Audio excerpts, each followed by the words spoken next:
Welcome to Big Blend Radio, where we celebrate variety and how it adds spice to quality of life.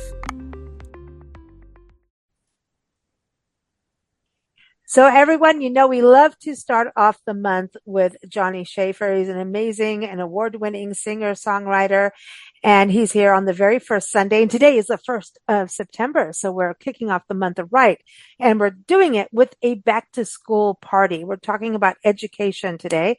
And we have Jeff Nelligan at the end of the podcast to take a listen through. He is an amazing parenting author, and he talks about screen time and how to get your kids and you into a good balance of screen time so that you do have family time, homework time, and also just connectivity right away from the screen, because it's like 8 to 9 hours that kids are spending a day on their phones or on a screen. Like, what? So it's important that you listen to the end of the show. But of course, we've got Johnny Schaefer here, and we have special guest Maria Chamberlain, who is an innkeeper and owner of, I want to go here. Everyone, you've got to go to this website, oxbowacresnh.com. It represents the inn at Oxbow Acres in Milan, New Hampshire. Did I say Milan? Did I say it right? Milan, yes, you said it Milan? correctly. Like Yes. a true New Englander, New Hampshireite. Okay. Oh my. So welcome back to the show, Maria and Johnny. Are you ready to talk about going back to school? Didn't we have fun at school? Did we?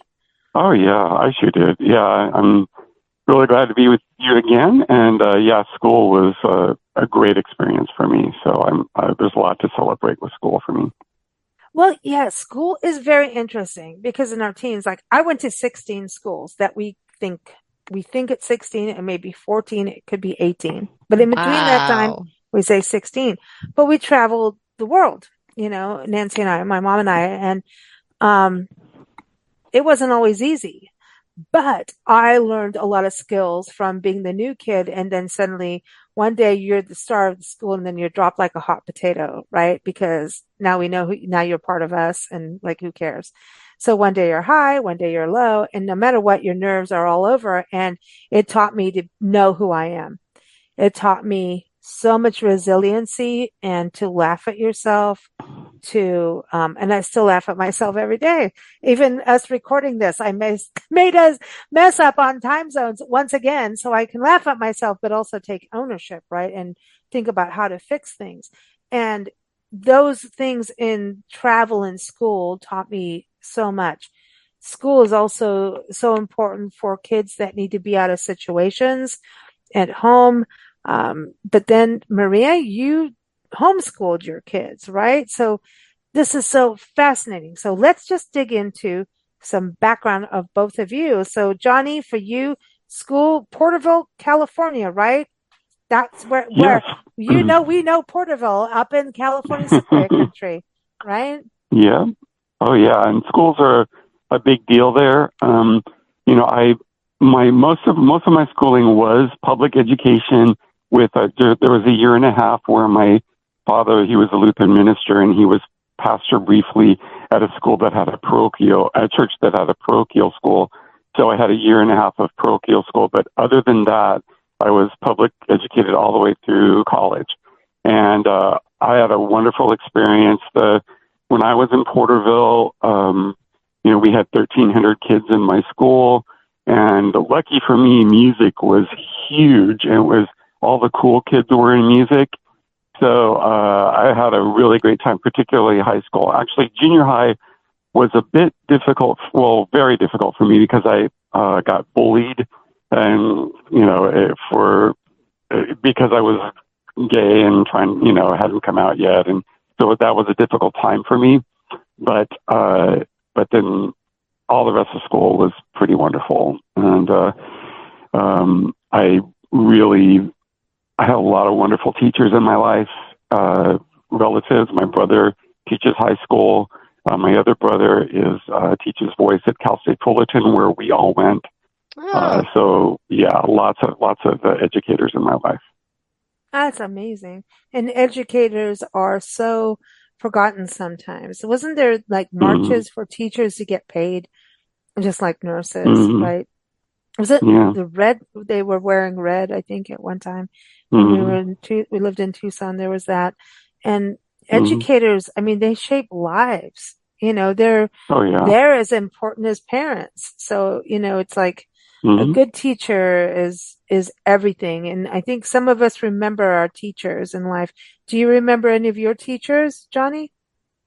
I do. I remember all their names, and many of my teachers profoundly impacted my life in various ways. And there were teachers that a lot of the kids didn't like because they were really strict. But I guess I was just so into learning that they liked me. So I had a Yeah. really, I liked those teachers. But I'm friends with several of my teachers after 40 years, on Wow. Facebook. That's So, wild. yeah. That's And it's amazing. really, yeah, it's really fun to connect with them now, after all this time and more as sort of as peers, but to also acknowledge, what they did for me. And That's I get a chance amazing. to do that. Yeah. I do want to talk about that on September 10th. We have a special podcast with you about your new song. Do you want to give everybody some insight to that? And they can go on YouTube and see the video, which is awesome. Shout out to Paco and Jeffrey and Sue Holder Yeah. too. But also the song is out there now so people can listen. I want to give everyone a Yes. quick overview and then I want to go to Maria.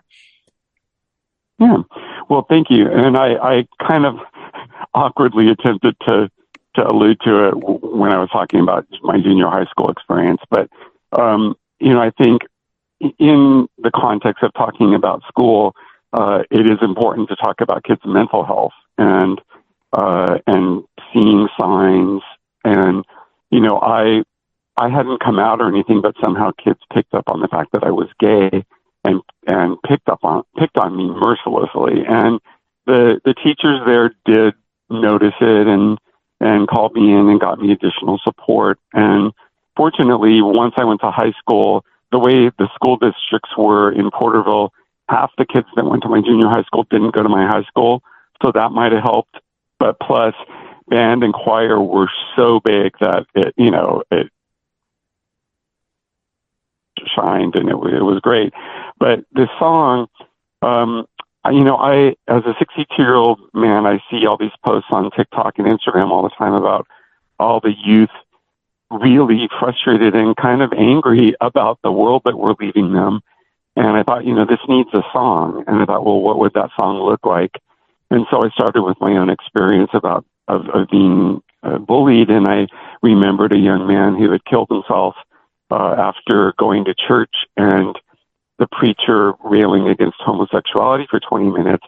And sadly, his family was ready to accept him, but they chose to let him come out on his own and didn't say anything. And so I tell that story in the song and then just simply ask, if when it's your kid, don't you want them to be happy? Don't you want them to thrive?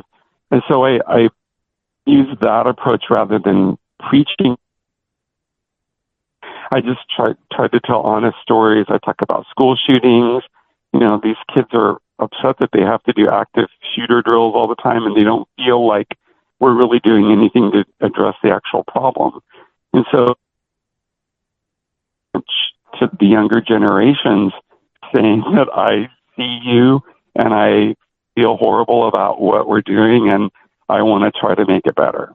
And that's the idea behind When It's Your Kid. I think the fact is the arts always reach people that may feel alone, no matter the age. And authors do it, writers, musicians, art. The arts have always connected out, And I think Mm-hmm. teachers, those who teach you, and teachers can be in school, yes, but in so many places in life. I can't count the number of mentors I have had in life as we've traveled, all over. I feel like a military brat, but I'm not. I'm a brat, but not a military brat. But I respect the military, what they've done. And Maria, I want to bring you in on this. I mean, I would feel kind of nervous now sending I mean, I wonder about that. I'm not a parent, and I always think, oh my God, I wouldn't know what to do if I was to have a child right now. Like really, I kind of get a little anxiety about even thinking of it.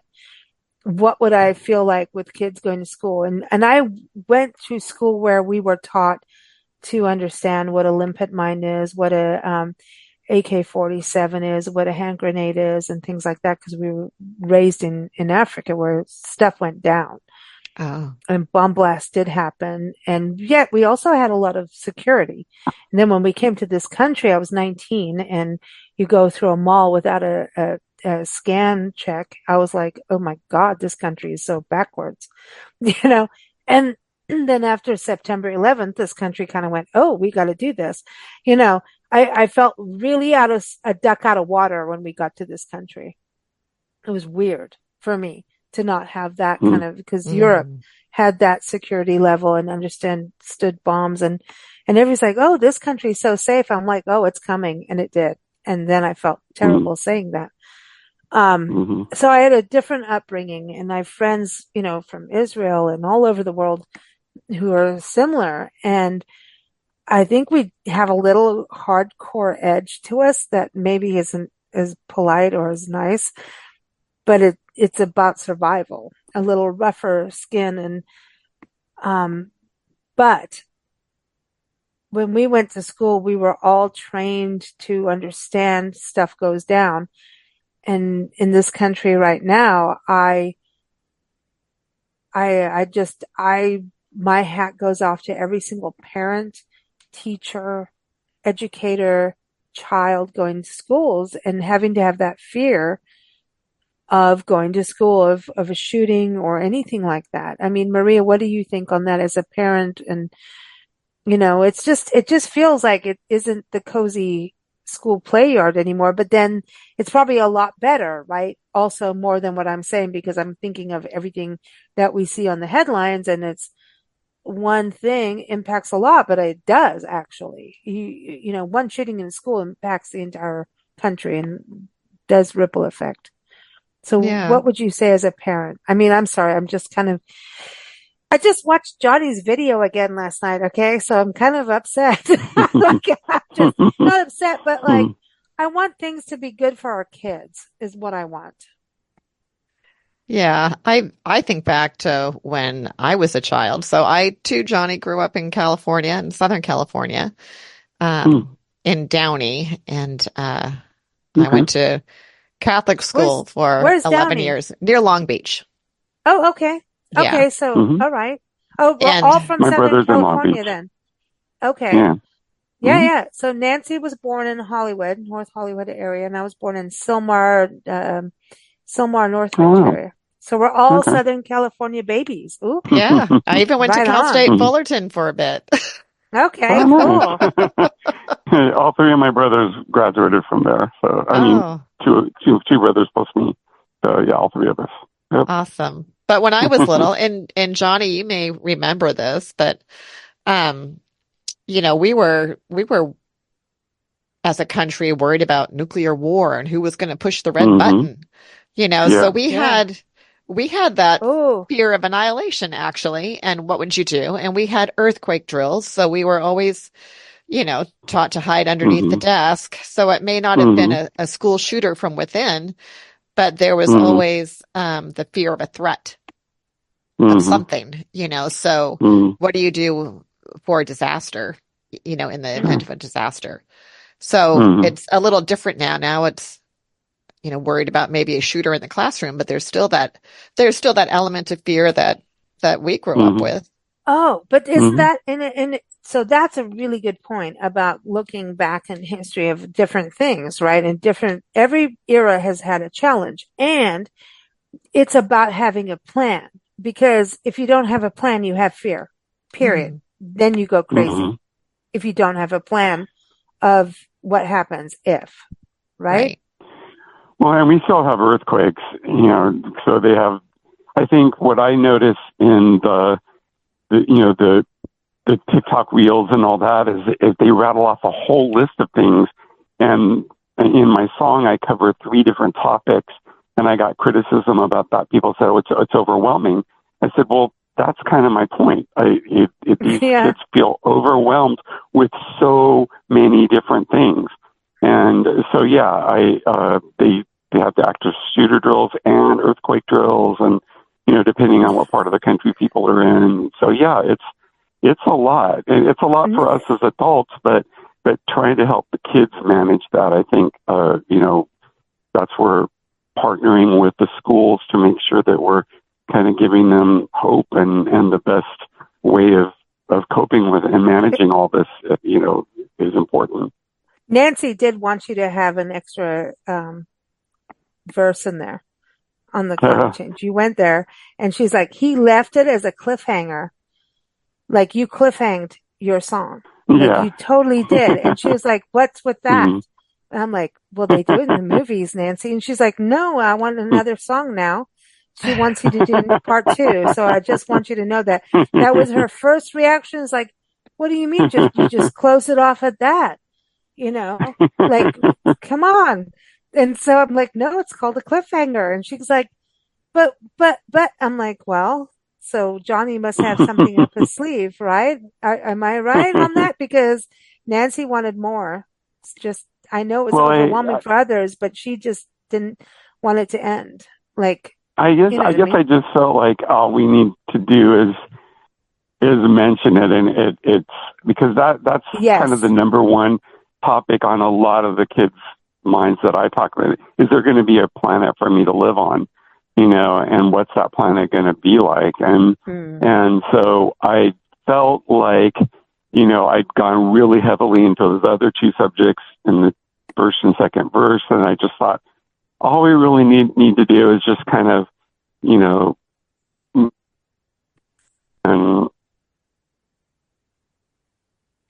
I want to say, leave them wanting more, they always say. Yeah, sorry, I got a little delay here. We're in a storm here. Go figure. We're talking climate change. You mentioned that about kids also thinking about climate change, and we interviewed Rob Jackson, and it was eye-opening. His book is amazing. I encourage people. He is the chair of the Global Carbon Project, a senior fellow at Stanford's Woods Institute for the Environment and Precourt Institute for Energy, and a professor of earth science at Stanford University. He's one of the top 5 climate scientists in the country, if not the world. And his latest book is called Into the Clear Blue Sky, The Path to Restoring Our Atmosphere. It's out now. He was on our show, I think it was August 9th he was on, And he wrote this book because one of his students came up and said, are we going to be able to live? And it broke his heart, like literally just went, oh my God. Yes, we can do something, so I want to go, Maria. Why did you make the choice to homeschool your children? Oh, that's like a multifaceted. Did I just jump? I just jumped from one big subject to another. Come on. It's a party. Let's do it. We can have cocktails in between, right? Yeah.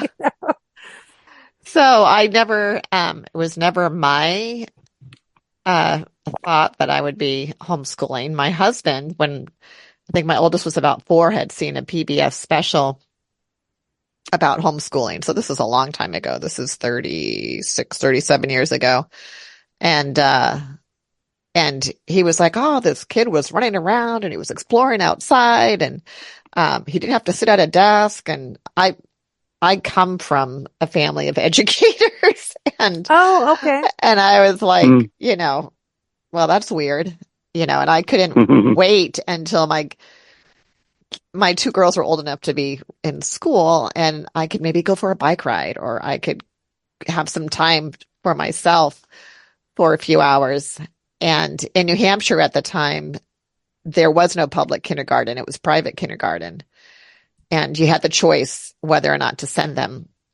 And I said, well, what are they going to do, in kindergarten that's going to cost me, I think it was like $130 or $150 a month. And I was told, well, they just, at the end of kindergarten, they should know how to spell their first and last name and how to stand in a line. And I said, well, I can do that and more probably. And I didn't have an education background at the time, but I worked with my daughter and taught her, some basic kindergarten things and enjoyed the time with her.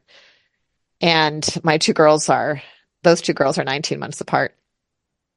So the second one had a September birthday, so she was going to go into kindergarten that year. And my oldest went to first grade, and she had a fantastic teacher, and I would volunteer a couple of times a week. And at the time they were doing whole language. I don't know if you remember what that was about, but they didn't teach phonics. They just taught how to memorize books and sight words, and eventually you would catch on to reading. And now it's my second year homeschooling kindergarten, and I'd found a good phonics curriculum, and the younger sister was reading better than her older sister just because she was learning phonics. And there were things that were happening, and my daughter started coming home with headaches, and she would be all grumpy, and then I would help out in the classroom. And like I said, she had a fantastic teacher, but at the end, I would administer the sight reading test to the students. I would take them aside and have them read 2, 3, maybe a 4-letter word. And my daughter was in the advanced reading group, but she really wasn't, because her younger sister was doing the same thing. And at the end of, we're in the third quarter, and a lot of the kids couldn't read these 2 and 3-letter words because they couldn't process memorizing them. And that bothered me. And it bothered me, the books that they were reading, because there's so much good children's literature out there, because I always read to my kids, and there's fabulous books and fabulous authors. But the books this particular school chose, the hero of the story was always some little brat that got his way. And the things that they were reading just drove me nuts. Like, it was just, like a little boy was frustrating everybody because he'd have to go pee whenever they had to leave for somewhere or go do something. And so she just kept reading over and over, I have to go pee. I'm like, you couldn't pick a better book for them to memorize how to read? Like, it just drove me crazy. So we were about partway through, and then I just saw a lot of wasted time. And I just thought, well, I think I could homeschool them. Some other parents in the area that were in a little kindergarten group that we were doing for my younger daughter said that they were going to homeschool. And at first I thought they were crazy, but I thought, well, I think I could try that. And then we started, and we basically, we ended up having more kids. So we ended up with a total of 7. Wow. And so, oh my gosh, now it's 32 years later, and we were always very involved in homeschool groups, and I was devouring things about education, and my husband was very tolerant, and we have thousands of books, and I've gotten rid of thousands of books, and our kids have been able to explore all kinds of unusual activities. And now, as they're adults in their 20s and 30s, they're using their skills and talents. And we always homeschooled with other people. And in the last 14 years, we were involved in a very structured classical group that's worldwide. So they met with other students and parents who were doing the same program. So it was really great if you moved or went overseas, you could hop into another program, and it was the same thing. Yeah, because you're a military family too, right? So right. Well, we didn't have to move, but my husband would be deployed, and then we got to stay home. But yeah, it's a great program. So that's what we did. I was very involved in that at the local level, and then kind of administering New Hampshire, Vermont, Maine, and Western New York, and making sure all these groups ran the same way so that people could make that transition. It was a lot. this is what's interesting too. I think people think when you homeschool that your kids are secluded to the house and never get to see other kids and have, playtime or interactivity with other kids. And that's the one thing that I always hear about homeschool is like, oh, well, you know, kids are just like, and you could have some wonky parents out there in the world. And if they're going to be wonky and try to entrap their kids, they're going to do it whether it's homeschool or not. Like Hmm. seriously, let's think Hmm. about that. And there are some cult-like entities out there, and we'll be doing that on a show about cult awareness later in the year in November. Jeffrey will be on that, right? Yes. We talked about that on the show that's coming up on September 10th, Jeffrey, and that do try to kind of almost brainwash their kids. So there is that entity. Yeah, there's a whole Uh, gamut, and I've seen so it yeah, I from want to its touch on that. infancy a little bit, but for the most part, they're parents who really love their kids, want the best for them, and will go the extra mile to make sure that they have every opportunity. And that's what we did. So Yeah, uh, and we've met a lot yeah, of there. like-minded people. So it's, they're just like you said, in every situation, there's kind of those outliers that can make a bad rap for everyone else. But most homeschooled kids are pretty awesome adults. And they get to hang out with other kids Yeah. and be themselves, Oh, like, and go out. It's like, because I was talking about this where people are talking about helicopter parenting. And mhm. so they kind of look at like homeschooling as the ultimate helicopter parenting. Is that the truth? Or what do you think? I mean, I'm not a parent. I don't do that stuff. But I do know that the times that I had discovery on my own and fell down, that I needed to pick myself up and I learned more about myself and got stronger through that. And going through so many schools, whereas people kind of gave my mom hell over it as a single mom. Oh, she's you've got to think back in the late 70s and early 80s, being a single woman, um, that was also poo-pooed, right? And she had a reason why she did what she did, and it was protective, and it Mhm. was right. And we went halfway across the world for a good reason and ended up in Kenya. And she's in wildlife conservation. And that's what we did. We lived out in the bush in Africa. I lived with two different tribes, and I learned a whole different world that people don't know. It sounds like you Um, were homeschooled. I was at a very young age, and I also went to a kindergarten that was Snow White Nursery School, which was so Nancy's boss, which was Joy Adamson, which anybody look up Born Free, Elsa the Lion. Yes, I love Yes, Born so Nancy Free. worked for her, like Joy Adamson. That's her. Oh my Took us goodness. there.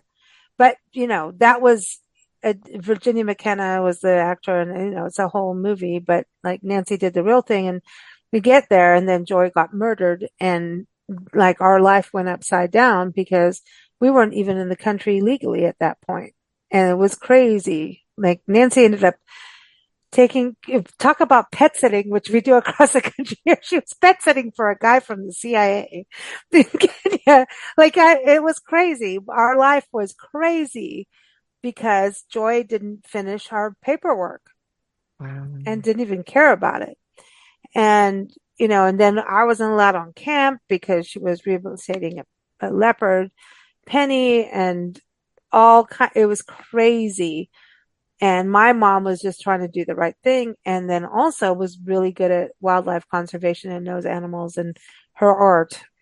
I don't know, many people don't know her art anymore, but she was really well known back in the day, pre-Google. So we'll have to resurrect this thing at some point.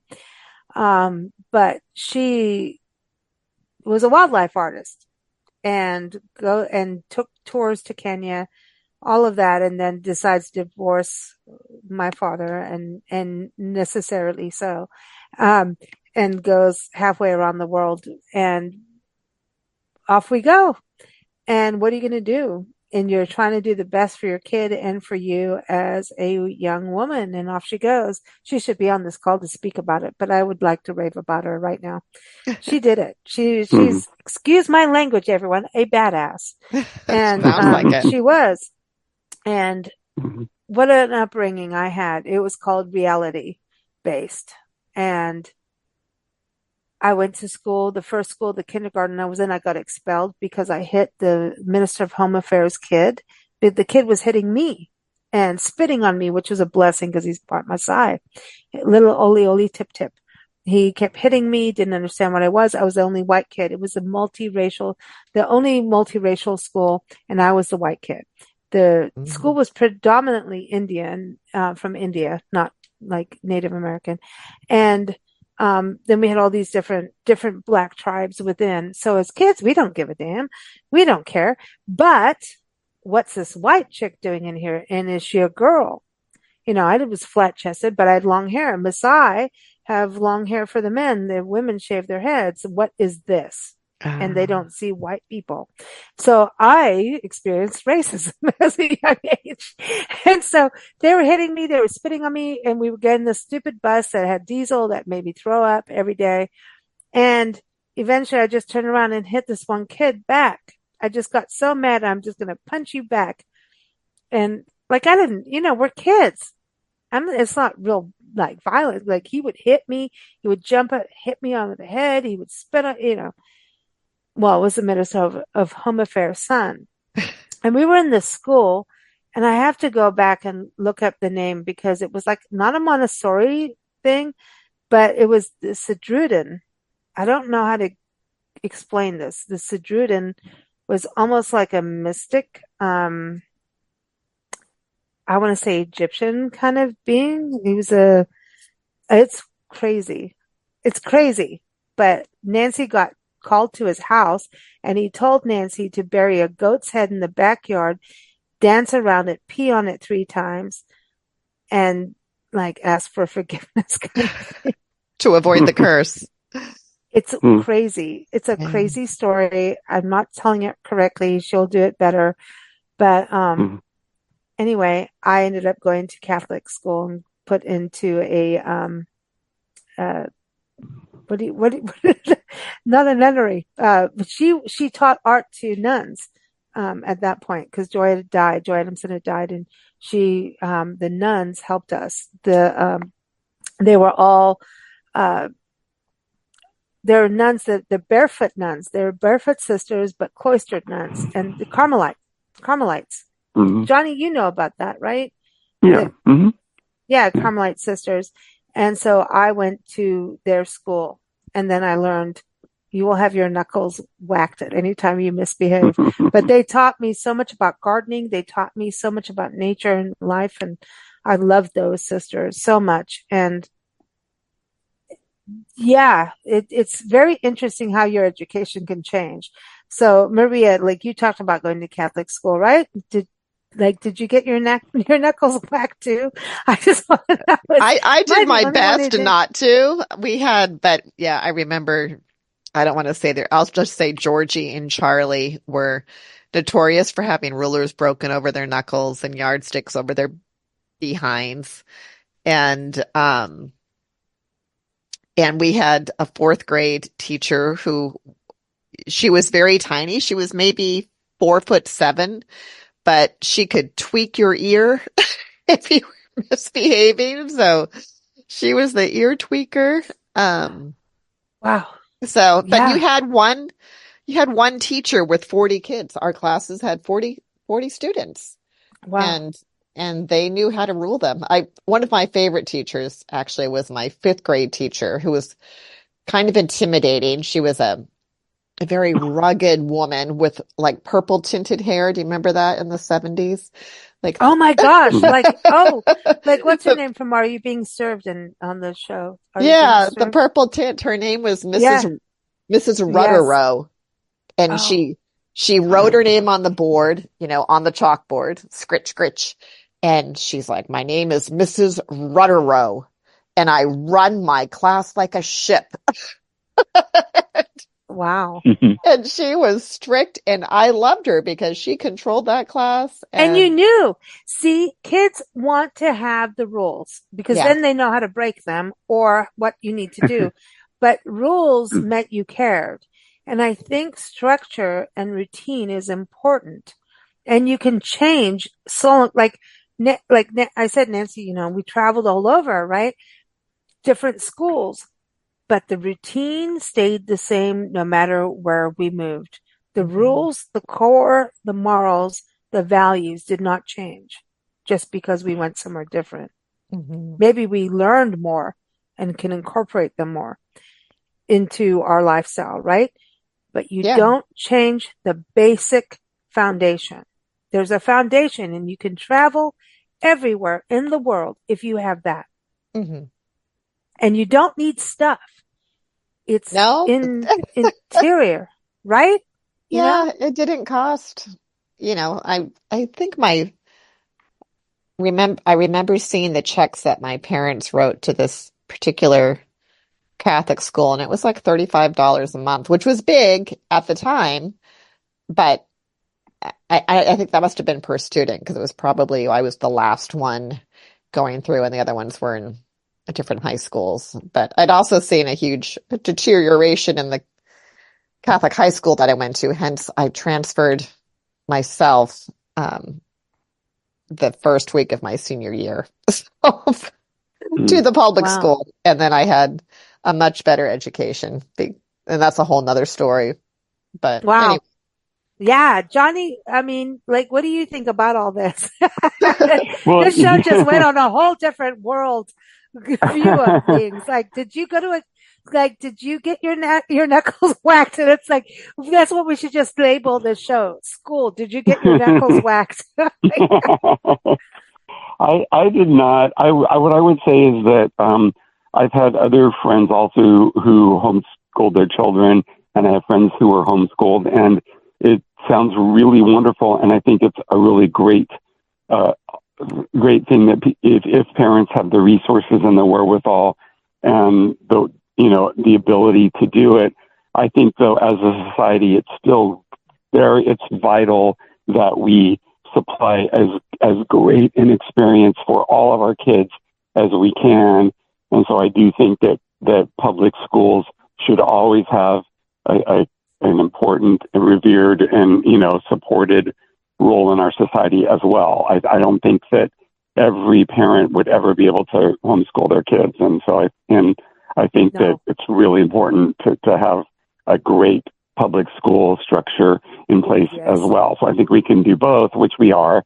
And I think that, each parent, I'm not a parent either, but I think that I have, both my brothers have kids and Paco's family has lots of kids. And so, we're doting on gunkles, as they say. And so, I just want, I think every family needs to do what's best for them. And since I grew up and had a wonderful experience in public schools, I really want to, do what I can to make sure that they also thrive. So that, that we have a balance, and we're making sure that every kid is, is nurtured and given the best chance they can have to succeed.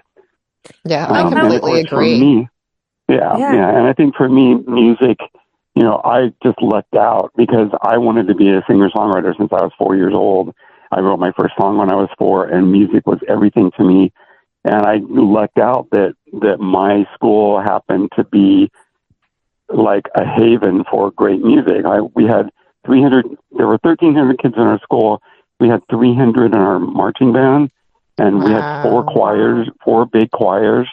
And the band or choir would put on a concert. We had a really nice auditorium, and we would sell out 1,800 seat auditorium. And when we did musicals in high school, we sold out that auditorium 4 nights. So the community really supported us, and the band and choirs went all over the world, and the community always foot of the bill, the fundraisers, and a lot of those fundraisers themselves were really good experiences.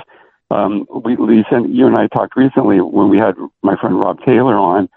He and I were in high school together in band, and the band did a fundraiser at the local radio station where we took over the station for the whole weekend. For months, we sold ads, and then the kids were guest DJs on the show for an hour each shift. How fun! And Rob and I got assigned together, and all these years later, we did the podcast together. So it's kind of coming full circle. But yeah, it's my high school band director was this short, quiet man, and he would get up in front of this room full of 300 kids with noisemakers in their hands, and when he stood up on that podium, you could hear a pin drop. They had so much respect for him because our band was pretty awesome. We won a lot of band tournaments, and we, marched in all the big parades and all that. And so he was very loved and respected.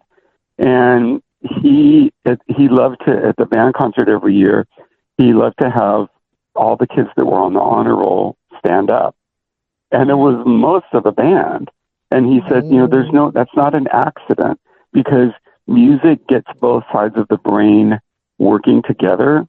And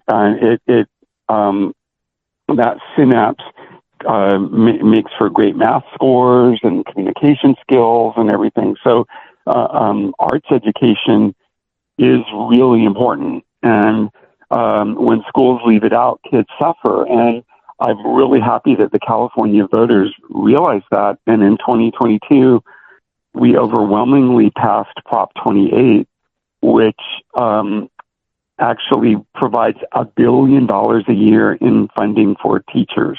And 80% of the money has to go towards the 4 disciplines of dance, music, art, and what is the other one? The art. It's the art. Oh yeah, physical art. Yeah, and Visual. And they yes, visual art, and so they are in the process of hiring 15,000 teachers, and people are actually coming from all over the country to fill those positions. They're having a hard time filling them because for a long time arts were underfunded. Only 1 in 5 schools had an arts teacher. It got that bad. Yeah, I'm a product of that. Yeah. Oh, really? Yeah. My father was a middle school music teacher in Palos Verdes, and oh wow, okay. every year it was is the music program going to be cut? And he had a fantastic same thing. He had a fantastic band. It was 7th, 8th, and 9th graders.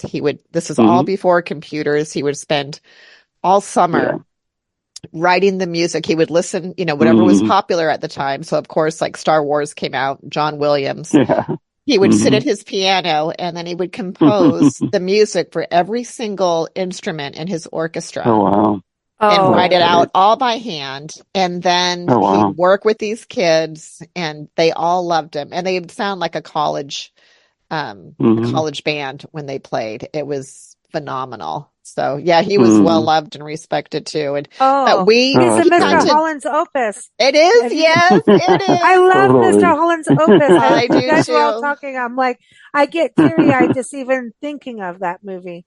Yep, I love that. We all so cried much. with that. Yeah, he passed away at a young age, but the tribute and the hundreds of students that came to his funeral and the things that were said and read about him were pretty amazing. So that's great. But we were always afraid, is Dad going to have a job? And sometimes he'd have to he would teach Spanish because he was Mexican, and he would drive bread truck if he had to make ends meet, because we never knew if Dad was going to have a job because they were always threatening to cut the program. Oh, and if he was Mexican, he would be first, possibly too. It's ooh, that you guys are unpacking some big stuff of history of education, right? But when I go back to Nancy, my mom, and she should be on the show, but she was like, we're going through a huge Mm-hmm. storm. And she turned her computer off, but she went to school in Tahunga and, all around the Mm-hmm. areas that you guys, and Mm-hmm. her school was her savior, really.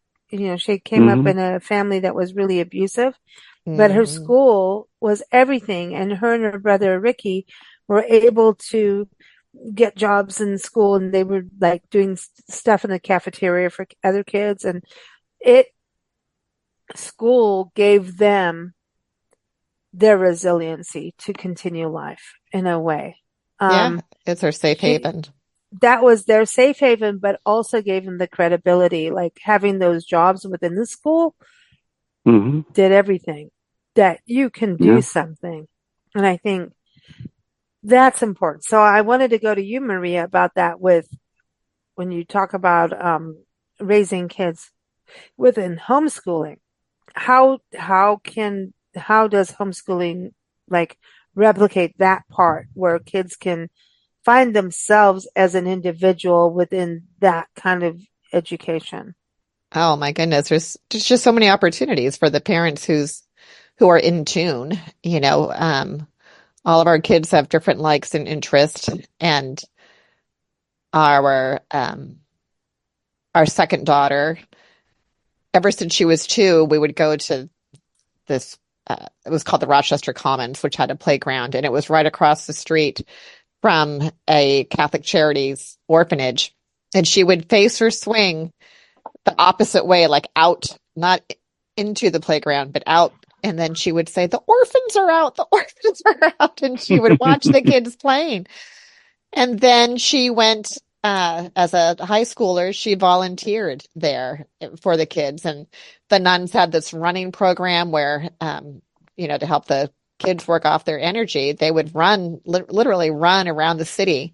And my daughter would run miles and miles with them and encourage them. And, she would volunteer there. And then she went to college in Florida for psychology, and then she was just like born for that. She ended up working at the Nashua Children's Home, which Nashua is kind of the city that had it was notorious for getting the most unwanted kids that didn't work out in any other situation. And she worked at a group home for kids there for a long time. And after she married, she started taking in foster kids, and she still has foster kids, and she is fabulous. But you know, she sees well, as a foster grandparent, no, not everybody should have their kids home. And, some kids really need to be in school so that they get a meal and they get some affirmation and they're in a safe place. So, Mm, uh, that's so that's huge. yeah, so that was, I mean, I could talk about all my kids, but they all have different interests.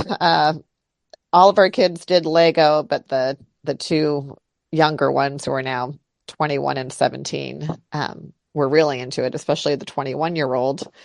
And that led him to he was the younger kid. The older kids did not have computer in their life, per se. They were kind of before that. The younger ones Hmm.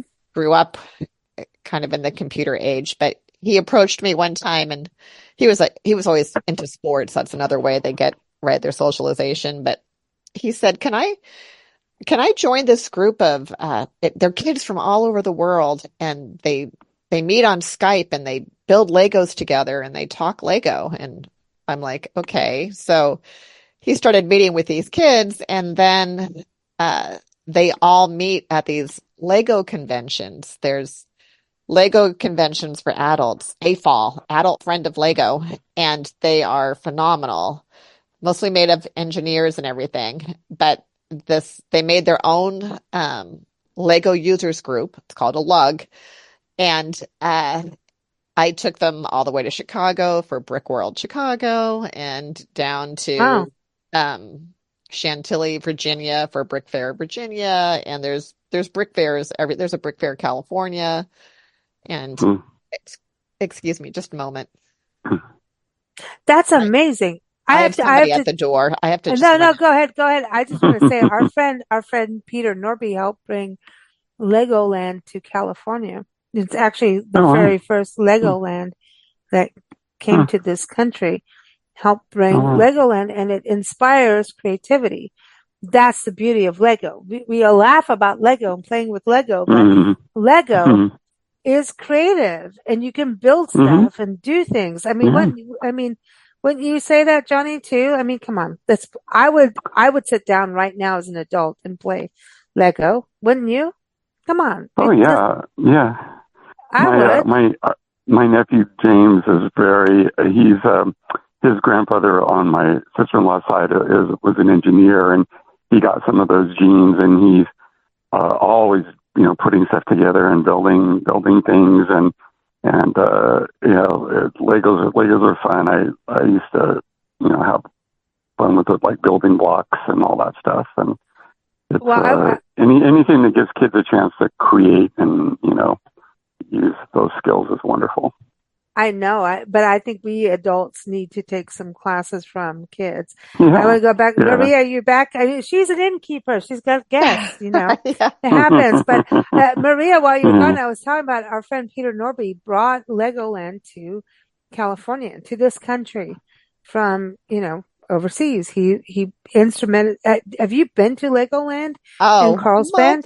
Multiple times, yeah. Because No of course we go way. back to see family in Legoland in Florida, but it's nothing like these Brick World things because you have to make my own creation, and so it's amazing what people construct without a pattern or a plan, and these things that move and are motorized, and they're incredible. If you should just look up like Brick Fair and see some of the exhibits, the Vatican and all kinds of things. It's like crazy.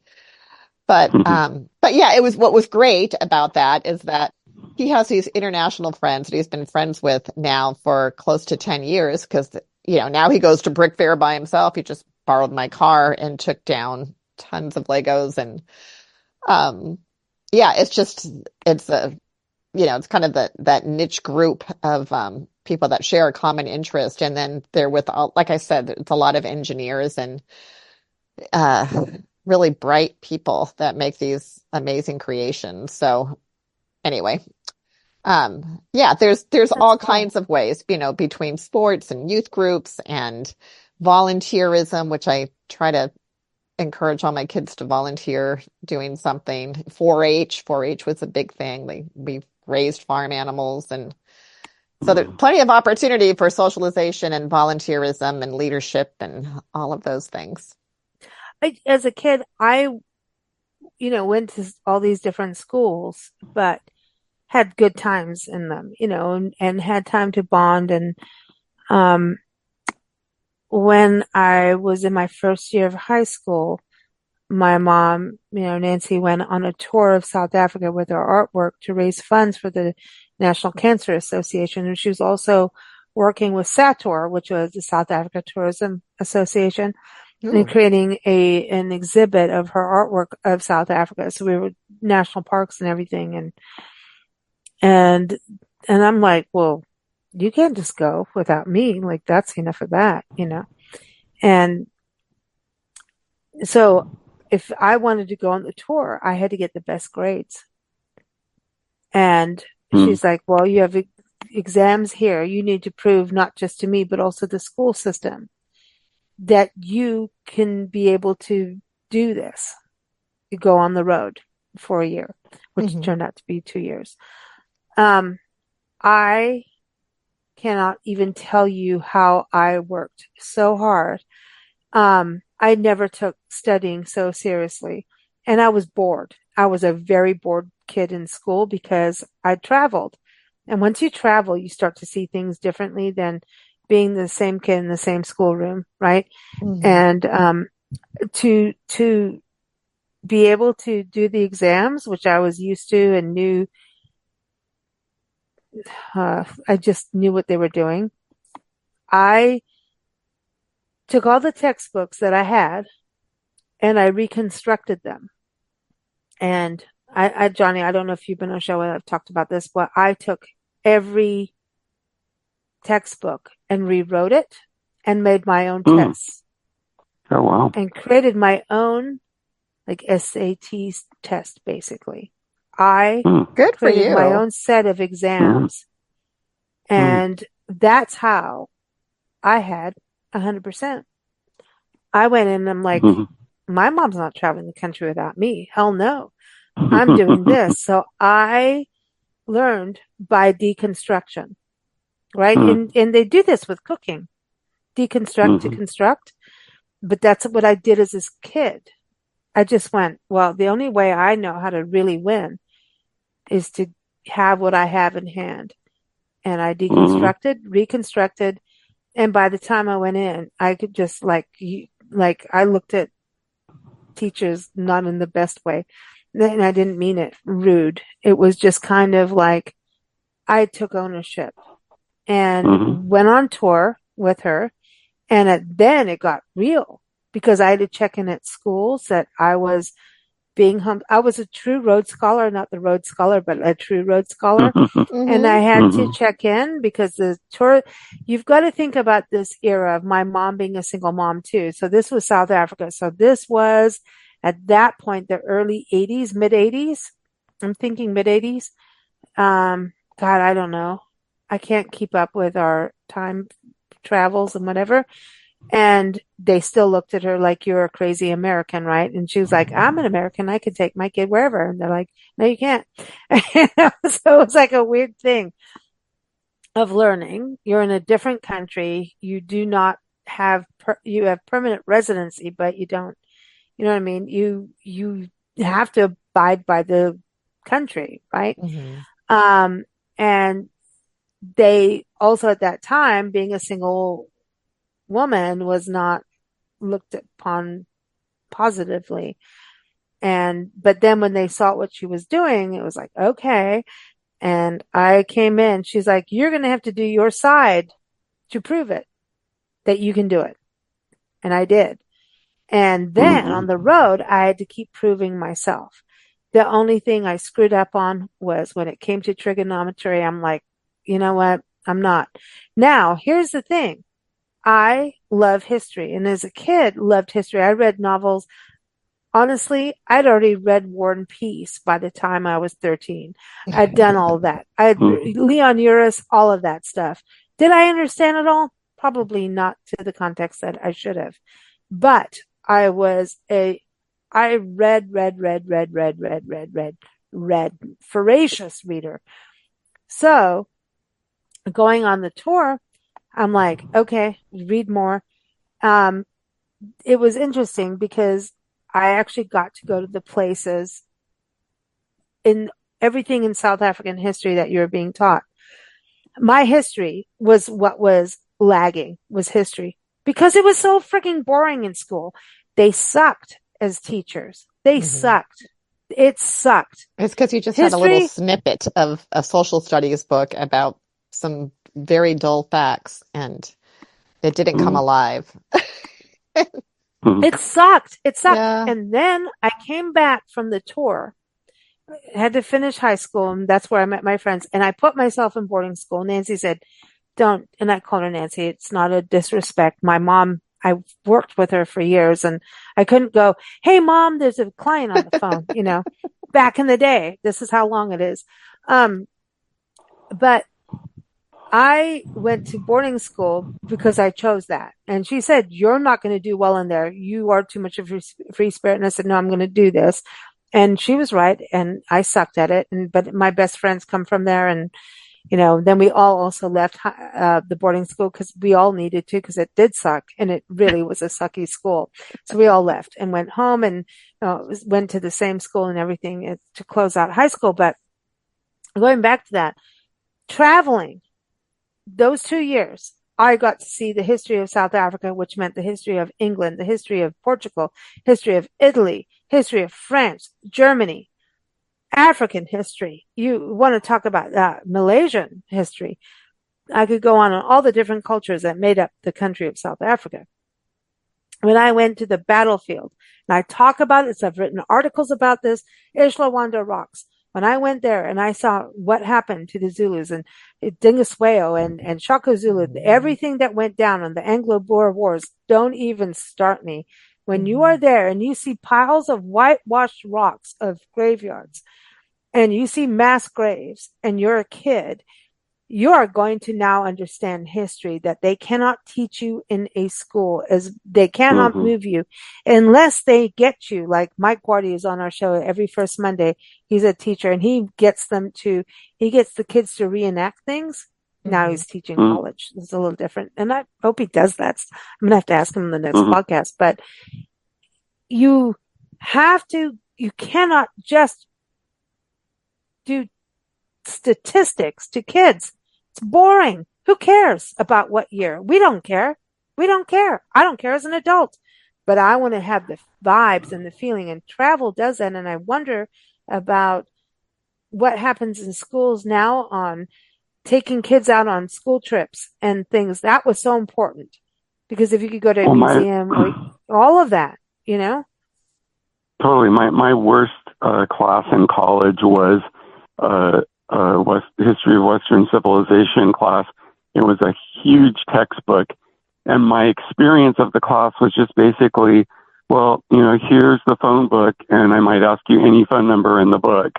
And that's it. It was all about what? Dates, and it was just about dates and regurgitating facts, but not anything about the history coming alive. It's like, here's the Middle Ages. Yeah. And you go, I don't care. The Middle Ages, Middle Ages.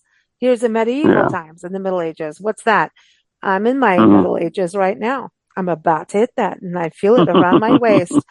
But that's where homeschooling can shine. So that's what I want to bring up with you. Yes. Yeah, living history. There's so many living history museums that our kids have participated in, and where we used to live, about 3 miles away, a friend of mine built his own castle, and he built his own castle. He's fascinating. He's a master gardener.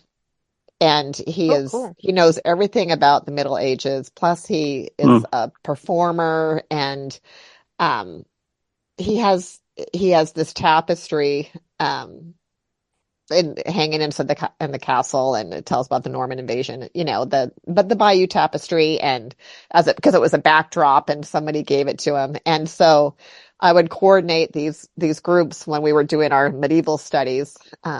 Because we homeschooled classically, so every 3 years you go through cycles, and we'd kind of go through the medieval times. And he and his wife, they would dress in costume. They had the kids flailing wheat, making a meal and using tools around there. And he had a little sweat lodge, and he would tell these stories, make it all come alive. About the Norman invasion. I mean, it was pretty magical, pretty cool. He could talk your ear off, and it was like, okay, Dave, it's 3:00 and these people have to go home. Like, you need to wrap it up. But he loved doing it. And I've brought a lot of school groups there, to go listen to him. But talk about things coming alive is amazing. Yeah, that's the thing. When kids get to actually experience it, except for a textbook that they only give you a paragraph, and then the teacher drones on and on and on. You're like, come on now. And I'm not anti the teachers. And it was the teachers that gave me grief, that challenged me, that I thought were the greatest teachers. And I had one in English on writing and everything. And look what we do now today, but he grinded me, man. He was like, no, you know better, do better. Like, and he did. He taught me a lot, but I really believe kids have to go out into the world to experience things, and it cannot just be in the classroom. I remember I was in school in England, and one day the teacher said, it's a beautiful spring day. Let's have class outside. I'm like, what? Yes. I mean, I just come from Kenya. So I'm like, let's go. And there's buttercups and the different kinds of trees. And I didn't know what a buttercup was. Buttercup was different flower. Like Kenya, we had way more exotics and a little bit different. But I was like, oh, yes. And as soon as we ran out there, I'm up in the tree. And I'm like, no, you need to come down off the tree. But it was so cool to have that experience in England, when the teacher just goes, let's go outside. Let's do something out of the ordinary. Pattern interrupt is a lesson I learned from a great educator, Bobby DePorter. And she always says, pattern interrupt. Stop what is happening right now to make a positive impact.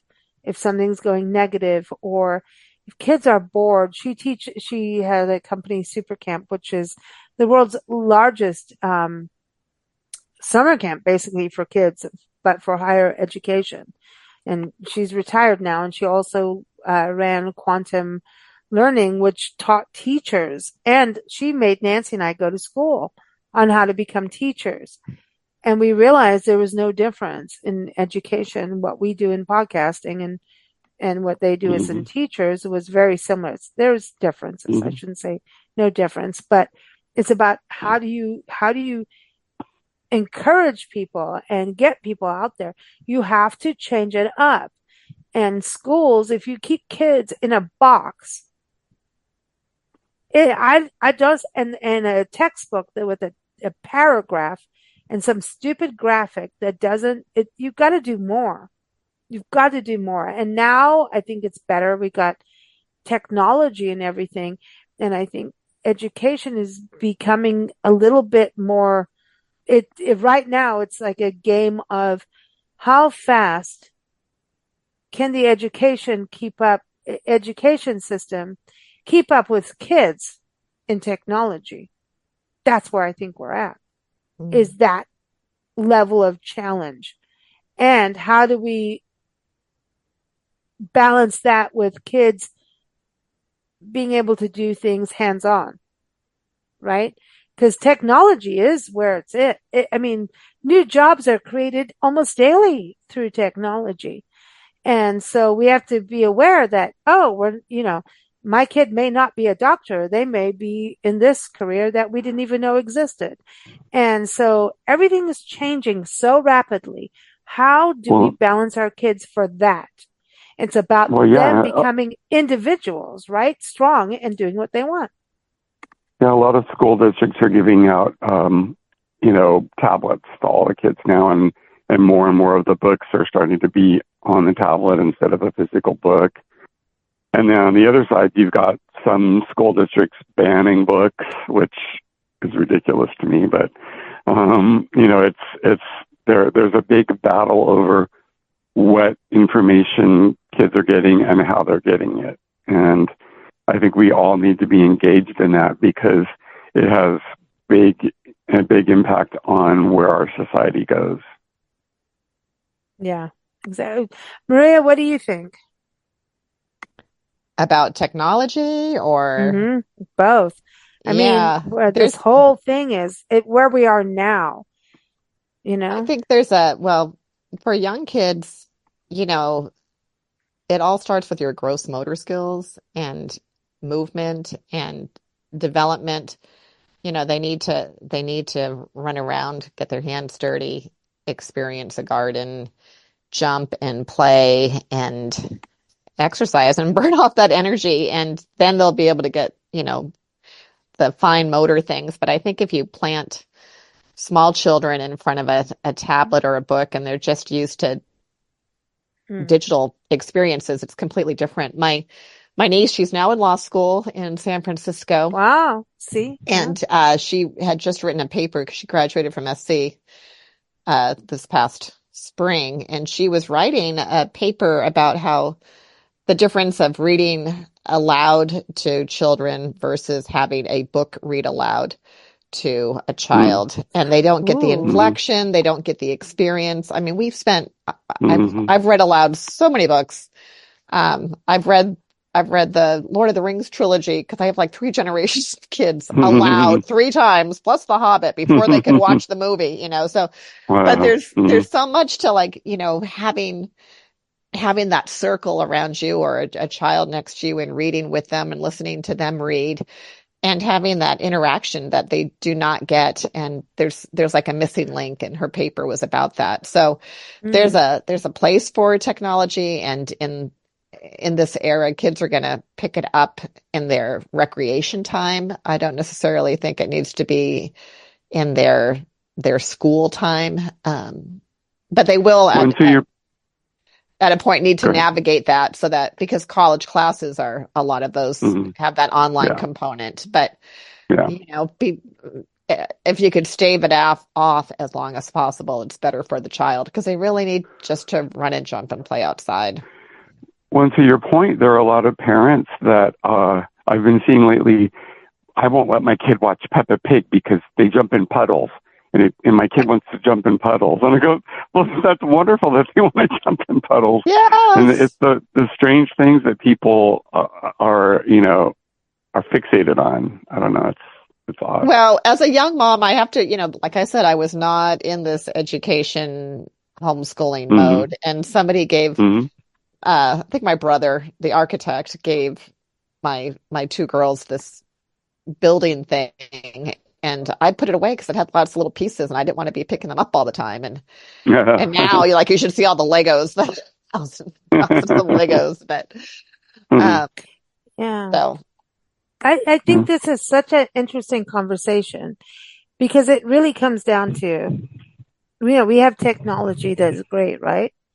But Hmm. there's really about the human connection that has to be there. Yeah. And, when we think about going back to school, whether you're in a public school or not, or homeschooled, and there has to have that human connection. When you talked about reading, Maria, that just really hit home for me because there's reading and then there's, hey, can you read this part for me?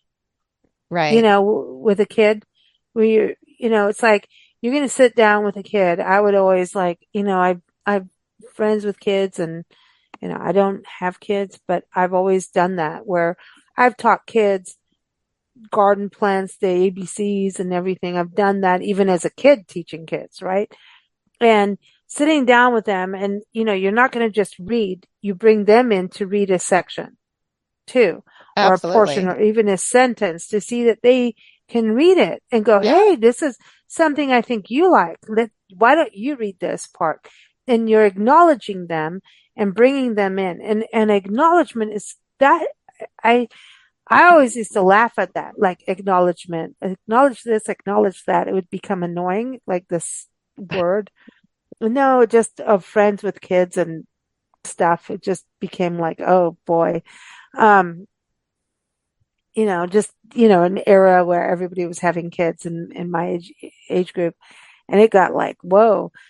But now I really do realize acknowledgement is everything. And in schools, you could not get that acknowledgement at all because of a big class. But for those listening that may be in school and not being acknowledged, you're acknowledged right now.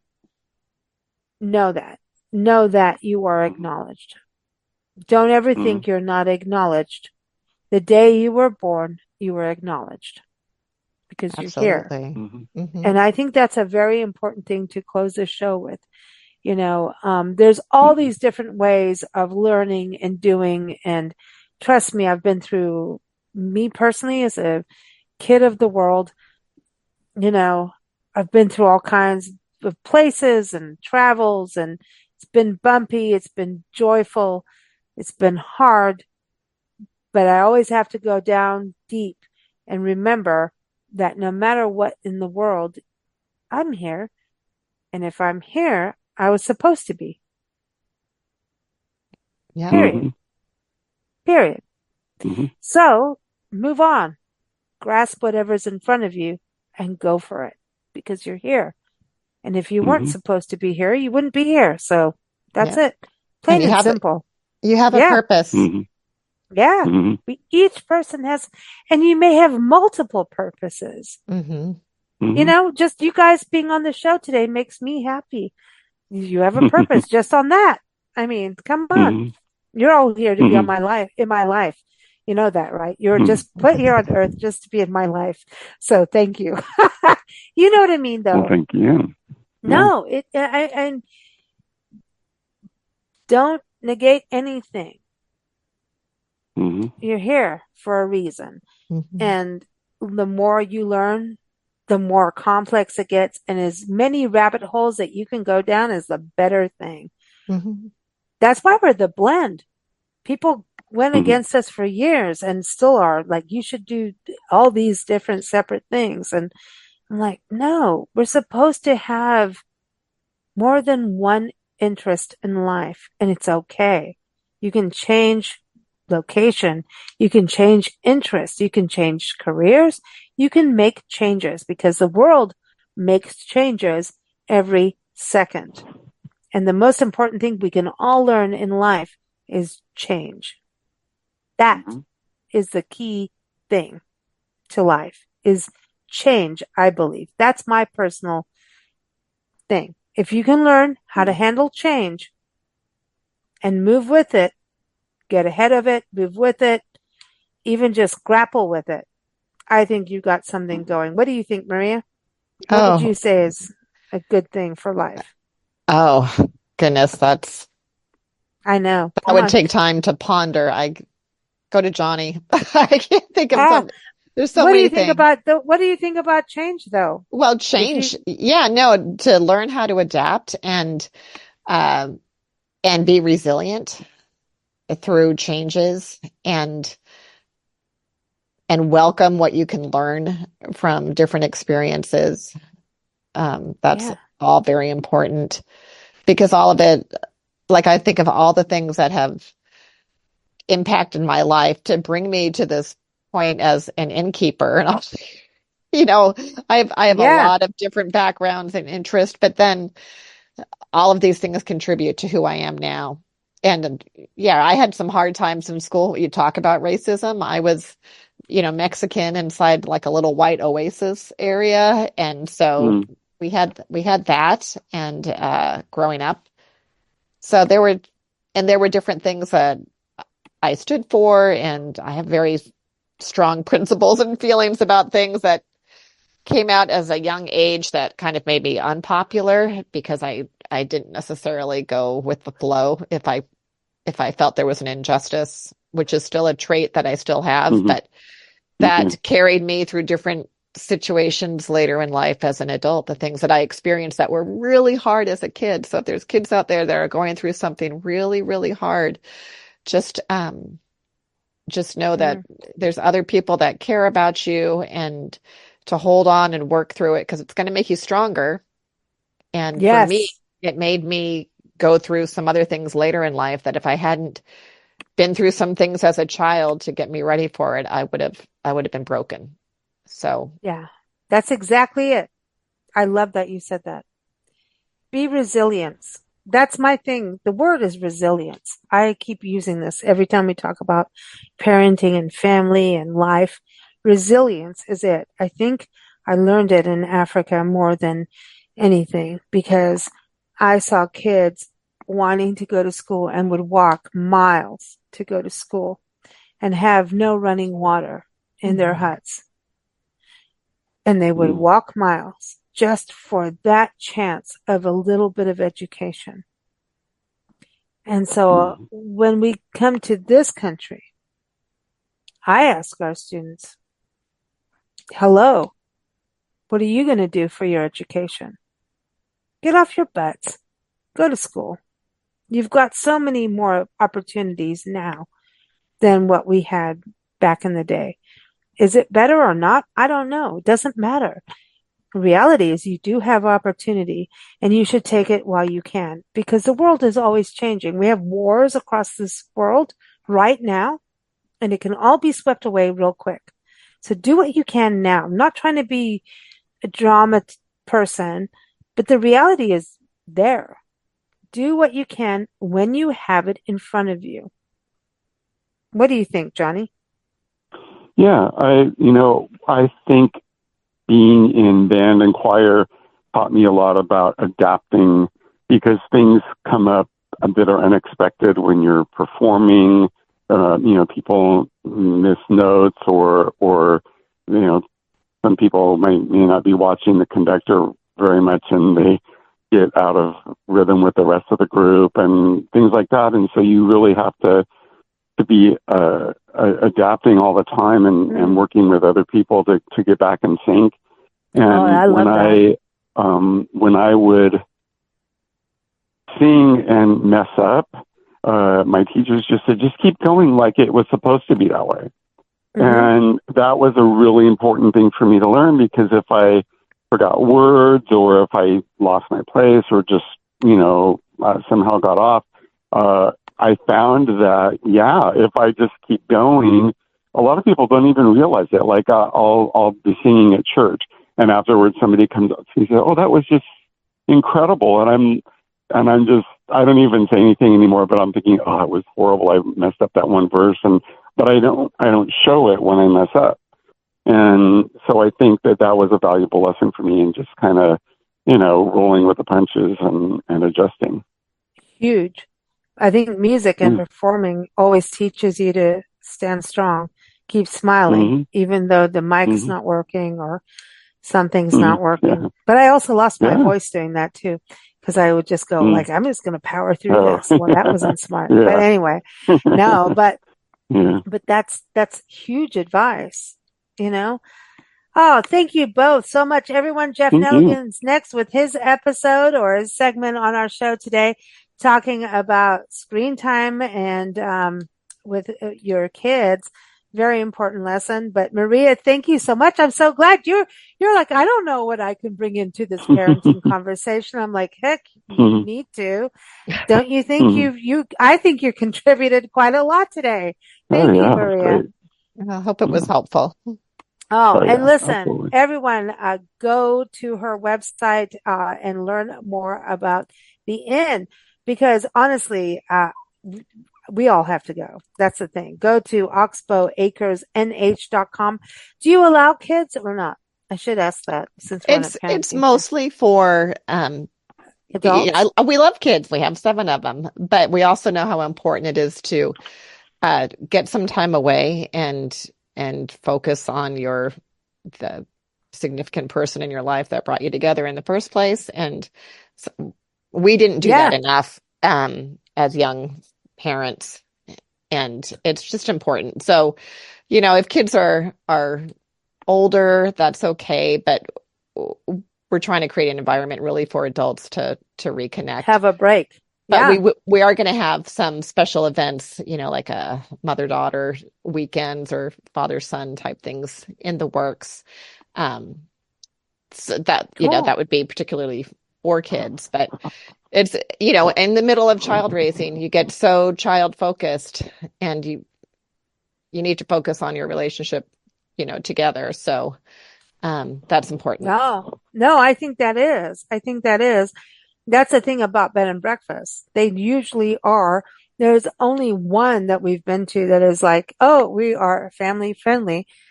And then, while we're there through the night, I'm like, okay, I'm out. I'm out. Because it was just like, no, you want some quiet.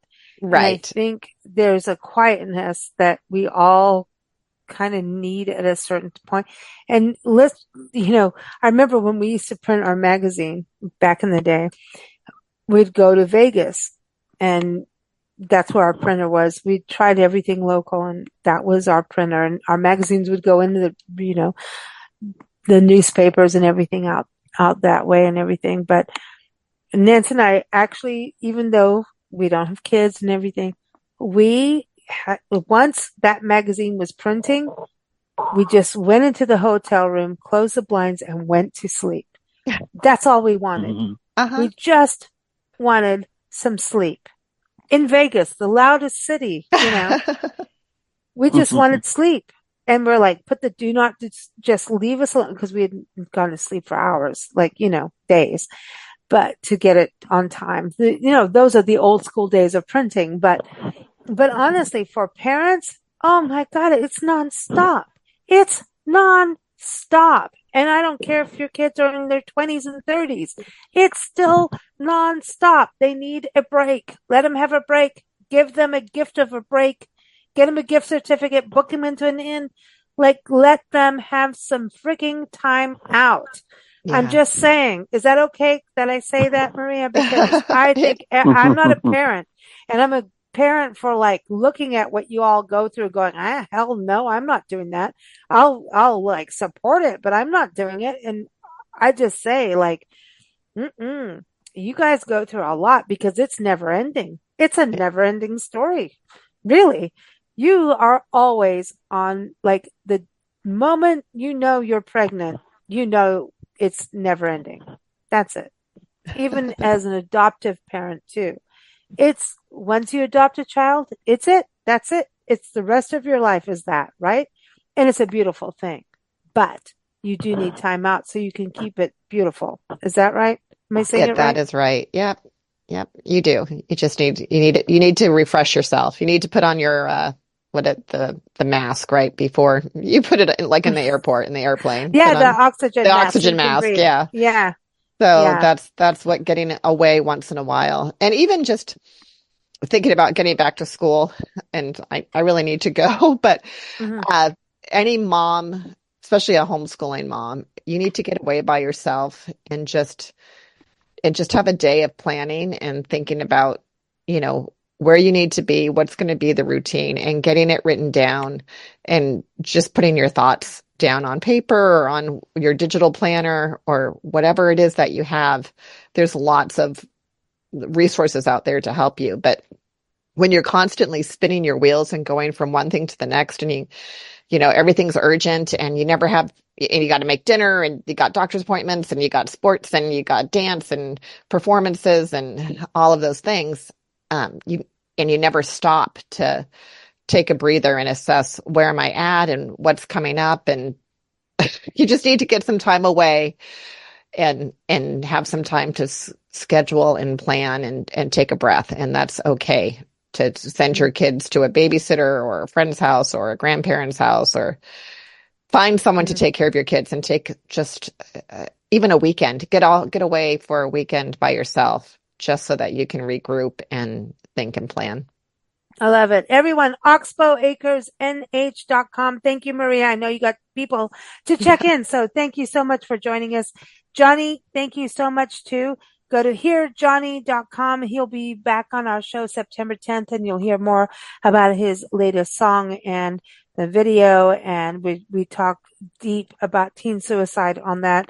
So thank you so much, Johnny. As always, we're going to go over to Jeff Nelligan, where he talks about screen time and what you can do with your kids. Thank you all. Thank you. Thank you.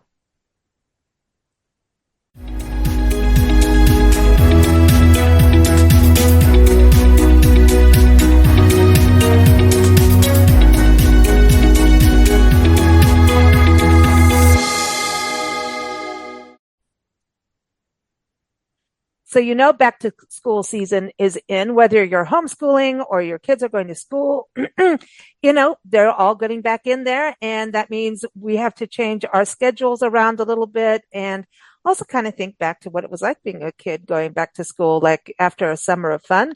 So we've got Jeff Nelligan back on the show. He's the author of 4 Lessons from My 3 Sons, How You Can Raise Resilient Kids. And I encourage you to go to his website, nelliganbooks.com. So welcome back. How are you, Jeff? Hey, Lisa, I'm great. Thank you for the idea behind this show. It is so good, and obviously it's so timely. Back to school.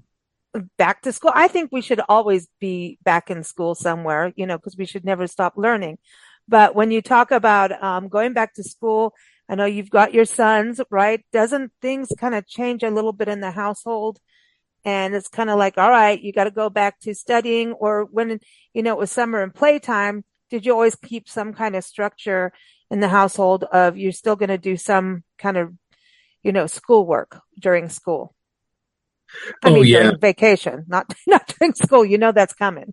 I agree. I think, the back to school is a great time for parents if they have any questions about the direction their kid is headed, is really to start changing things. And maybe that requires a very serious sit down with the whole family. And no electronic devices within 100 miles. And here we decide, go. Yeah, exactly.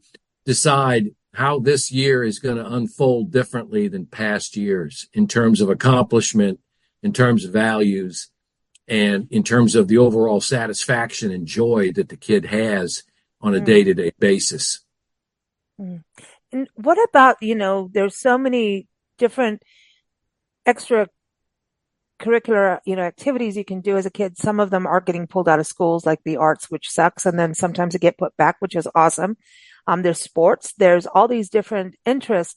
Isn't that a really good way to kind of find out where your youth, your kids' direction is going in life, what their interests are, finding out who they are, and it's part of their development to find out who they are.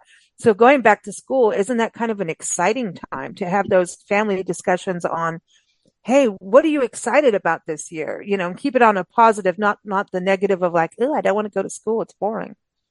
Right. I like the way you put that, because one of the things as an author of books about parenting, having been around kids for a quarter of a century on a day-to-day basis in every realm you can imagine under the American sun, I do think that parents need to really step in and learn early on what their kids really like, what they're good at, and then use that discussion to guide that kid towards those endeavors. Because people don't understand. I don't think parents do. I did, but it was just through common sense, maybe back in the day, that 75% of the time you spend with your child is over by the time the kid turns 12 years old. And that 90% of the time you spend with your child is over by the age of 18. So incumbent upon parents is to find out early and to model early and to drive home those things that kid should be doing in terms of the behavior and their attitudes and what they're reaching for. And finding out, just as you said earlier, what that kid really enjoys and is good at is essential, because that sets that path for the kid after 12, after 18, when the kid is 22 and 28. Do you sit down, as a parent? I know your sons are often in serving and the military and, adults now, but in regards to sitting down, do you look at their goals and help them goal set? Because I think sometimes that conversation's like, okay, what do you want to do? All right, go for it, do it. But we have to kind of put those how-tos in there, right? And not do it for them as well, right? So that's the other part of it. It's like, all right, you want to set some goals? Well, here. And then next thing you know, you give them a plan to follow. But if they didn't help or even make it themselves, that might not be as effective. Correct. And I will say that, they call it parenting, not childing. It's the parent that provides the structure. It's the parent that has the authority to sit down with a kid and really learn what that kid is guided towards. And yes, I sat down with my sons. In fact, it was a routine. Life is a lot better when you're in a routine, because then there's no drama and there's no panic. But I would sit down with each kid once a week on the most peaceful place on the planet, in the high school bleachers on a Saturday morning at 8:00 in the morning. And I would say, let's talk about the week. What you did, what was hot, what was not, what's working, what's not. And from that would develop a way and kind of a path forward for each kid on what they wanted to do, what they were good at. And that involvement, that engagement at an early age, by the time these guys were 12, they had a good sense of where they were headed. And I had used that 75% of the time I had with them pretty wisely. And I'm not being boastful or kind of bragging about it. That's just the way things worked in our family. And it seemed to have worked out, because as they moved on from 12 years old and their achievements and accomplishments and their personalities, it allowed them to constantly be in situations where they were striving and being pushed and were satisfied with that. That's cool. And also, talking about, where they're struggling. I think that's the thing too, is to not have that open door so you can help and help guide and, because if sometimes there's fear to say, hey, I'm struggling with English, or struggling with math, or struggling with history, in school, whatever the class is, you struggling, or it could even be, a sports or something. And if there's a struggle, you shouldn't be ashamed, right? So you have to have that open door too. Right. And when they were failing at things, we saw it early and we tried to correct it. And sometimes you can't correct it. Sometimes there's going to be a C in math and there's going to be a D, in biology. And that's just the way it works. And at some point, you have to say, look, do the best you can, cut your losses, and focus on the things you're good at, because you're never going to be good at everything. And that's a fool's errand to think that, well, I'm going to be top notch at everything that I touch. Yeah. There's plenty of times when I told kids in the sports realm, hey, guess what? I remember telling a kid about basketball. I said, look, you're not going to make it at playing, no matter how hard you practice. You're going to go to other schools, maybe in the inner city or wherever, and you're going to get destroyed. So I would just give this sport up right now. You're very good at lacrosse, so maybe that's something you can pursue, and that will take you somewhere. But in terms of basketball, forget it. Same thing with soccer. Boy, that's great you're playing soccer, but you're going to go up against teams in the other county where you're going to get destroyed, and it's going to be bad for your morale. So, hey, let's just get the heck out of soccer and focus on something else. I had a friend in the education field, and she says sometimes in life we just keep banging our head against the wall, and it becomes this really miserable life. And, because you think you should keep doing that just because, right? But if it's not, and sometimes it's not a passion. One thing could be a hobby for fun in the backyard, like you were talking about sports, but sometimes it's like cut your losses, like you're saying, and go where the doors open up, because that's where your flow comes from. Your focus will be better, and you'll enjoy it, because we're supposed to enjoy life too, and going back to school should be fun. But I do want to, in closing here, when you were on the show, the first time, you shared some alarming statistics, in regards to kids and their phone usage. I think you were saying was almost like 8 to 9 hours a day is how long a child spends on their phone, or teenager, which is alarming. And I looked, someone was telling me that Florida is starting to ban phones during school. There seems to be some kind of change happening, hopefully.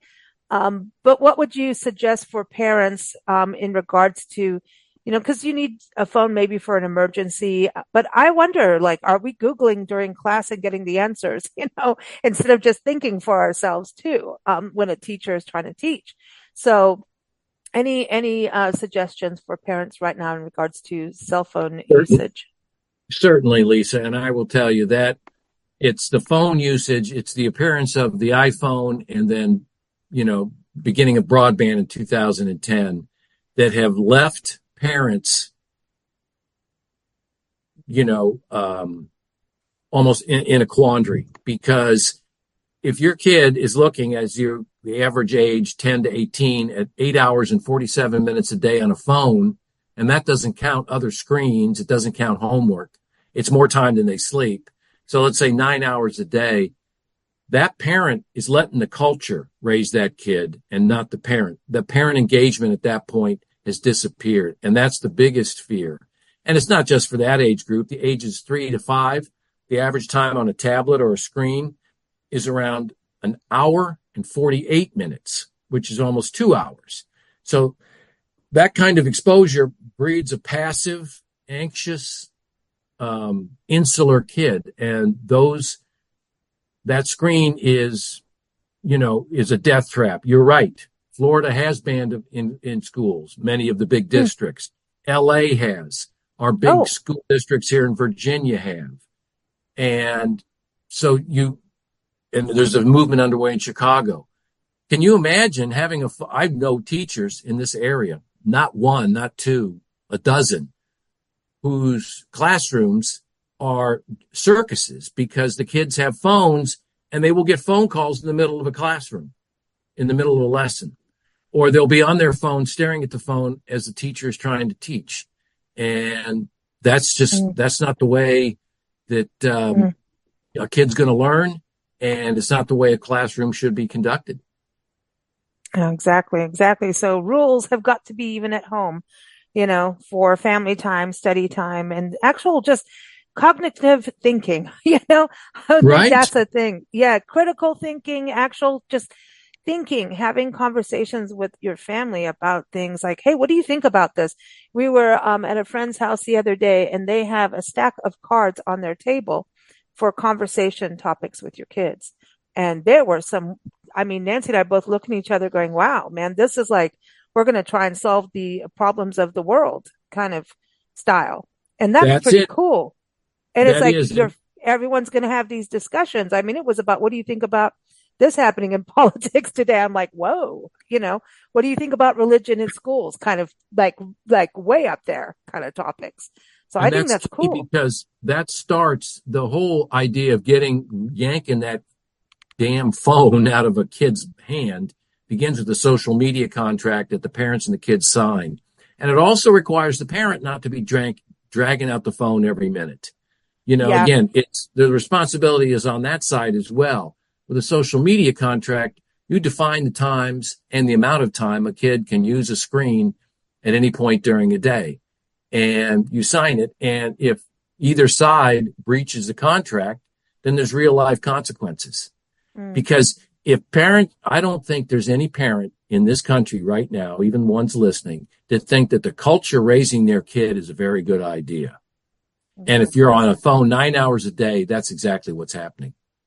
We don't want that. Everyone go get 4 lessons from my 3 sons, how you can raise resilient kids. Again, from Jeff Nelligan. He is on Big Blend Radio frequently, so keep up with him. Go to nelliganbooks.com. Thank you so much, Jeff. Good stuff. Thank you for having me, Lisa. Thank you for listening to Big Blend Radio. Keep up with our shows at bigblendradio.com.